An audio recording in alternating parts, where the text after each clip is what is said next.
جیسے اللہ کی توحید انسان کو اپنی پیدائش میں اس کے ڈیزائن میں ملی، بالکل ایسے ہی انسان کو اخلاقیات بھی ملی۔ یعنی یہ بھی ایک سوال ہے نا، چلے وہ توحید والی بات تو کچھ تھوڑی سی فلسفیانہ ہو گئی یا ہمیں اس کا تجربہ نہیں ہوتا، مگر اخلاقیات کا کیا کریں؟ دنیا کے کسی معاشرے میں بھی یہ ممکن نہیں ہے کہ آپ یہ کہیں جی کہ جھوٹ بولنا بہت اچھی بات اور سچ بولنا بہت بری بات۔ نہیں، یہ انسان پیدائشی طور پر جانتا ہے۔ دوسروں کو ستانا، دوسروں کو ذلیل کرنا یہ بری بات، دوسروں کے کام آنا، دوسروں کی عزت کرنا، ان کو خوش کرنا، یعنی پازیٹو طریقے سے، یہ اچھی بات ہے۔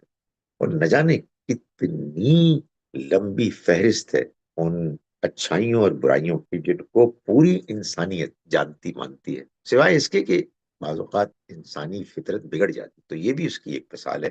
اسی طرح سے انسان اپنے اندر ایک ایستھیٹک سینس لے کے آئے، کیا چیز خوب ہے، خوشنما ہے، کیا چیز بد ہے، بدنما ہے، یہ انسان ایسا نہیں ہے کہ سیکھتا ہے، وہ ایک پیدائشی ٹیسٹ لے کے آیا ہے۔